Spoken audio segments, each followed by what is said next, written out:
Colonel Douglas Macgregor is the oracle. There is nothing about military and political military affairs that he is not a master of. He's a retired US Army colonel, he's an author and a defence and foreign policy consultant, and an all-round good guy, as a fellow Scotsman usually is. Colonel Macgregor, thanks for joining us. We've got a lot of wars to cover, so let me press on immediately. I'm very worried indeed about the Persian Gulf. The Russians have evacuated their embassy in Tel Aviv, and the Americans have abandoned two of their most vulnerable military bases in Iraq, very peremptorily indeed. And Russia kind of knows from both sides what's going on. They have a relationship with Israel, and they have a very close relationship now with Iran. They seem to think, and the American government seems to think, that the balloon might be about to go up there again. Do you think so? I've been expecting something in September, latest October, because the Greater Israel Project has no chance of success. And I think Mr. Netanyahu knows this, unless they can ultimately balkanize and destroy Iran. So the war has to continue. There's no question about that if you're an Israeli. On the other hand, I'm not sure exactly when. I know that a lot of materiel, theater high altitude air defense missiles and equipment are being shipped to Israel. So I know we're busy trying to assist the Israelis with regard to defending themselves. And of course, they have limitless ammunition from us and whatever else they need. I know the Russians have been on the ground in Iran trying to repair, restore, and ultimately improve their integrated air defenses. So a war is inevitable in terms of, happening again. We just don't know exactly when. And these evacuations from Iraq are interesting, because I remember when President Trump was president the first time around in 2020, when I was working for him, he was very interested in getting us completely out of Syria and Iraq. And of course, he was obstructed at that point. So for this to happen suggests that something is indeed building, but none of us knows when or how it will happen. Well, turning then to the war that we know all too much about and that is still raging, it's a commonplace to state that Donald Trump hasn't ended the Ukraine war in 24 hours or 24 weeks. He is, in a sense, whilst not financially, he says, doubled down on the war. He has empowered the seven dwarves of the European Union, as long as they buy the weapons from him.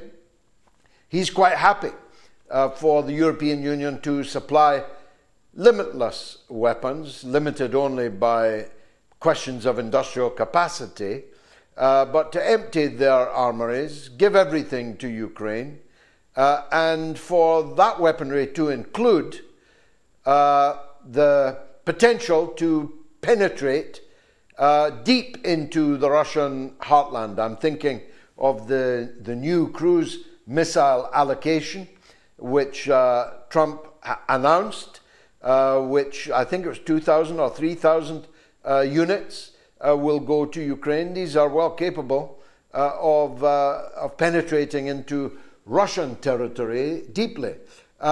So what is it? Was Trump lying when he said he wanted to end the war in Ukraine? Or was he telling the truth but is simply unable to do so? And if it's the latter, why? I think the second answer that you provide is accurate. And I think that's what he finally concluded after he met in Alaska with President Putin. I don't think President Trump, who is certainly not a student of European history, culture, economics, geography, ever really understood the complexity of the issues in Ukraine. I don't think he completely grasped what he was dealing with. Whether or not he does now is open to question, but he certainly did not until he got to Alaska. I think you're raising a very important question. If you're sitting in Moscow and you're looking at events, you're saying, well, first of all, we had a good meeting with President Trump and his team. Remember, they met previously in Saudi Arabia, and on both occasions, both teams said they'd made some progress in the direction of normalizing relations with Russia, and that's something that President Trump has said he wanted to do. However, having done that, that of course did not address Ukraine. And I think he decided that, I can't fix Ukraine. I can't solve this, which is something he should have understood from the beginning. I think he does understand that. On the other hand, I think he's being advised by people who are telling him, well, you can't just walk away. And remember, that was what I urged from the beginning, very early on to President Trump was, look, let's leave this. Announce you're suspending all further armaments. We'll send humanitarian assistance to the Ukrainians. But the best way to end this war is to stop the flow of cash and weapons to Ukraine. At that point, the war has to stop because the Ukrainians really are at the end of their tether as it is. The Russians will then begin to take us seriously. I think he's been urged by everybody on the Hill and elsewhere not to do that. In other words, he's turned out to be like too many politicians, George. He wants to be a little bit pregnant. So he's straddling the proverbial fence. Now, this latest announcement is horrific. The notion that we would send thousands of cruise missiles over there is insane to begin with. Secondly, it's not going to happen very quickly because we can't build that many in the time that remains for Ukraine. So I think the Russians are looking at this and saying, we don't have any choice anymore. We've got to end this war. So we're going to press ahead. Now, what does press ahead mean? Well, they've already got special operations forces on the outskirts of Odessa. They've already destroyed all potential military targets in and around Odessa. They're going to move towards Zaporizhzhia. They're going to get complete control of Kherson, all of the areas in southern Ukraine. There's no choice in that matter. And eventually, I think we'll see them occupy Odessa. I've always felt that way. They've said that for the last 3 years. And you'll remember that Russians were herded into buildings in Odessa and then burned alive by the Ukrainians down there.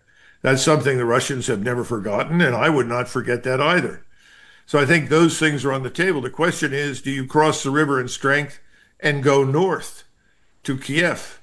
In other words, you eliminate the cancer because they don't want to refight this war in the future. And now it seems that MI6 in London is very interested in pushing this man Zaluzhny, who is ostensibly their puppet. That's not going to fly with Moscow. They will not accept that under any circumstances. And then finally, at least President Trump has now said, as I understand it, there will be no U.S. forces on the ground in Ukraine. Now, we've had this confusion over the last several days. Well, we may do this, we may not. I'm hearing he says no. The president of Poland, who is very much an important actor in all of this, has said no Polish troops on the ground in Ukraine. And as I've said from the very beginning, you didn't have Poland at this summit in the White House. Poland, Slovakia, Hungary, Romania, they border Ukraine. They are key to the outcome. They've been treated as though they're second-class citizens, irrelevant. They have to be on board for whatever happens in Ukraine. So I think that summit in the White House was a serious mistake. You called them the Seven Dwarves. The people that came in there were a disaster because they have nothing at stake. What they say is irresponsible. Starmer talking about what? 30,000 British troops? Good luck. The British Army, as you and I both know, is a shadow of its former self. It's in bad shape. It's really tragic. The same thing is true in France. As a friend of mine in the French Army says, the only thing we're prepared to do is go on safari in Africa. So there's 60,000 troops. And then I listened to a British analyst who came on, and I've forgotten his name, but he explained that you would have to have at least 300,000 troops that would operate effectively along the border of Ukraine to guarantee anything. And then finally, the Russians have said, if you move any troops in there from Western Europe, that's a red line for us. You make yourselves a co-belligerent, we'll attack you. So where are we? I think we're where we thought we would always be for months. And every time I've talked to you, this has come up, really. Who is going to determine the outcome? Russia. How will it be determined? On the ground in Ukraine. End of discussion. And in the meantime, NATO is falling apart. Anybody who thinks that's robust and capable is crazy. The same thing is true for the EU.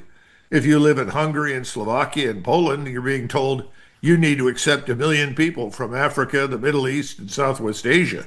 These people have said, no, thank you. We're not interested in that. We see what's happened in Great Britain. We've seen what's happened in Germany and Italy and France. We don't want that here. Everything is falling apart in the West. Nothing is working.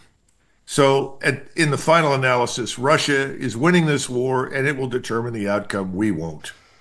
Now, the Ukrainian authorities themselves, we learned from leaked documents this week, indicate that they have lost 1.7 million men. These are First World War levels of casualty. That's not just killed in action, it's also missing in action.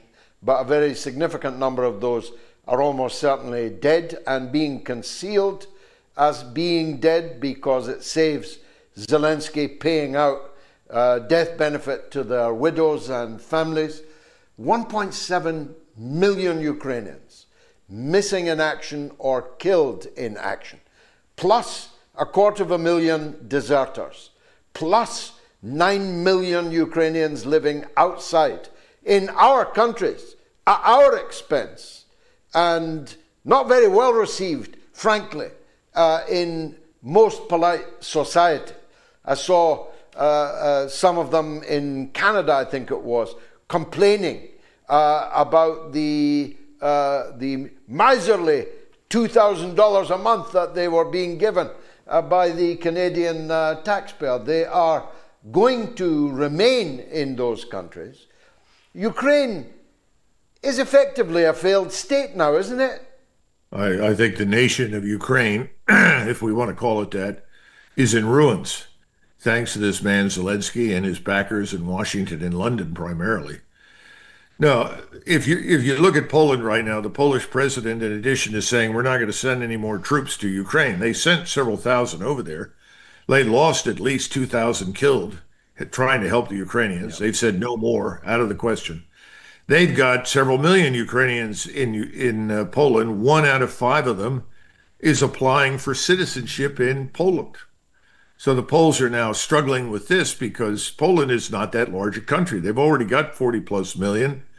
They would like most of these Ukrainians to go home. And you're right, in Austria, where they have a lot of them, people are on the streets saying, stop importing, start deporting. Now, they're not just talking about unwanted Ukrainians. They're talking about large numbers of people from overseas that are non-Europeans. But your point is absolutely valid. This is a disaster. Now, I said a couple of weeks ago when I was asked 1.8 million had been killed, and I was viciously attacked. Now they're saying 1.7. It's actually over 1.7. My sources are Polish, Ukrainian, and Russian. And what they try to do is the following. They try to read all the obituaries, actually visit the cemeteries, visit the hospitals, and more important, some of them have had the opportunity through commercial satellite coverage to find the mass graves. You were talking about people being killed and not reported. There are mass graves in eastern Ukraine of Ukrainian soldiers. Literally thousands in these graves, essentially bulldozed into the dirt and forgotten because the regime doesn't want to do what you described. And remember, you have so much corruption inside this military. If you want to be evacuated from the battlefield, you have to pay somebody in an ambulance to drive you to a hospital. What kind of an evacuation system is that for a military establishment? Ukraine is destroyed. It's finished. If President Trump really understood any of this, he would do what I said to begin with. Simply suspend the aid, say this regime is not legitimate, it's over. But he refuses to do that. You know, we have a similar situation, as you're well aware, in the Middle East. I think if President Trump really understood the reality on the ground in Gaza, he would stop supplying the Israelis. But he can't do that. He refuses to do that. We are prisoners of all sorts of forces right now in the United States, none of which are in our interest. Some of these are big donors. Some of these are political, industrial, but they're all bad. So the only conclusion I think most Americans can reach is we're not represented in Washington. Our government is divorced from us. I think you and many of your fellow citizens are reaching a similar conclusion. For sure. Now, earlier I interviewed your friend and mine, Larry Johnson. He was, as always, in tropical splendor. I wondered if he was on his way to Venezuela. And I asked him if he'd feel safe going to Venezuela. Is Trump really going? We talked about the 7 dwarfs. He's got 7 warships off the coast of Venezuela and 4,000 Marines. What are they doing, Colonel? Well, there are 7 warships. I don't know if there are 4,000 Marines. I was told there are 4,000 Marines and sailors. That's not exactly an invasion force. But I must tell you that I see a tremendous amount of resemblance between Maduro and Saddam Hussein. If you put them side by side, they begin to look a lot alike. And we're seeing the same playbook applied. Demonize Maduro the way we demonize Saddam Hussein. You know, even though privately you can find a lot of people that will say, damn, we should have left Saddam Hussein in charge in Iraq. We were better off then than we are now. That may be true, but the problem with Maduro is very simply he has a very large country. This place is the size of France and Germany combined. Only got 26 million people, but millions live on the coast in those big cities. However, and this should not be overlooked, it's probably 3rd in the world, maybe 2nd now, I don't know, in terms of reserves of oil and gas. But they have very, very expensive, let's say, luxurious emerald mines and gold mines as well in Venezuela. So I suppose if you look at all of that against the backdrop of what we're discussing with another Saddam Hussein episode, it's not impossible that we could be headed there.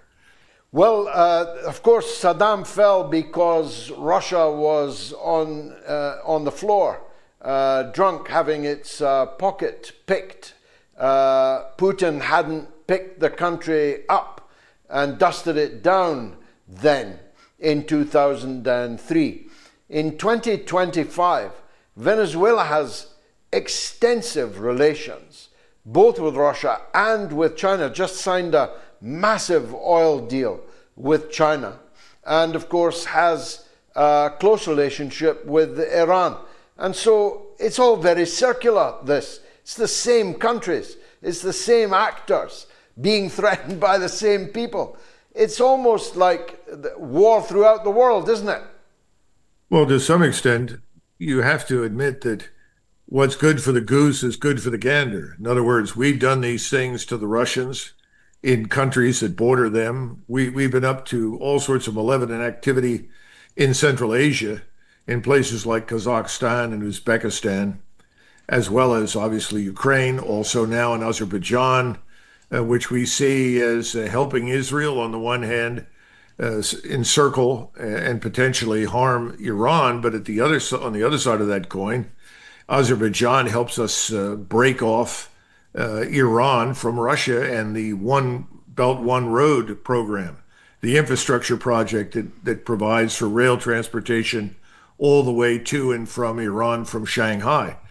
So there are a lot of things going on. So it makes sense that you would move into the Caribbean, into our soft underbelly. I keep watching Mexico very carefully because Mexico has always sided with whomever was against us. And I'd be very surprised if we don't see similar mischief down in Mexico.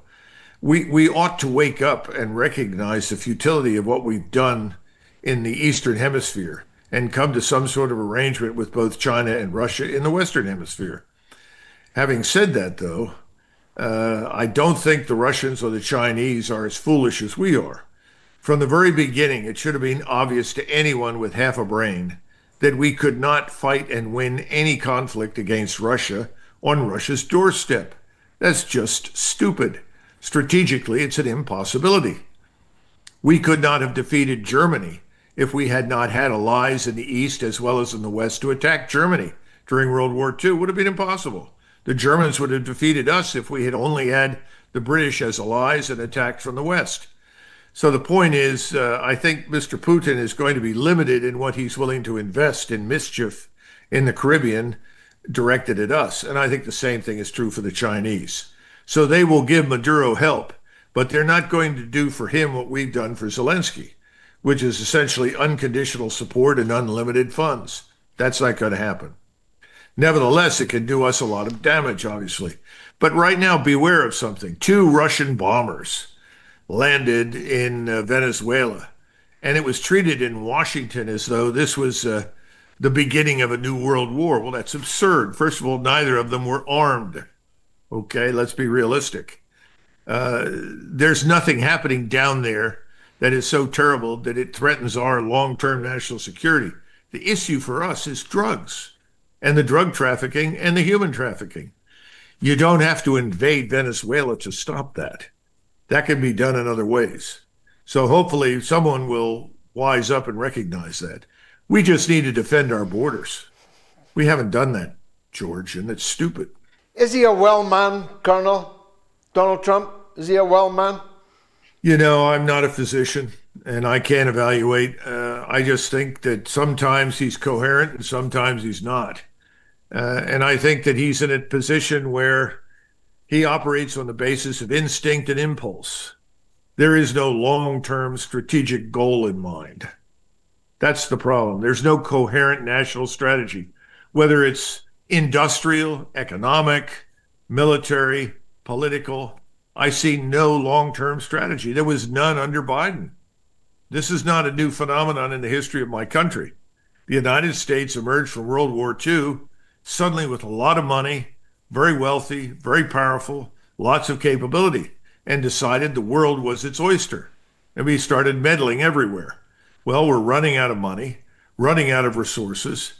We're running out of political credibility and legitimacy at home as well as abroad. It can't go on much longer. But my point is that when you have no strategy, any road takes you where you think you want to go. And so you've got a lot of people standing around President Trump. Oh, forget Ukraine. That's a waste of time and money. Just do what you need to mollify Congress. Let's go after the real enemy in Venezuela. I'm sure that discussion's being heard in the Oval Office.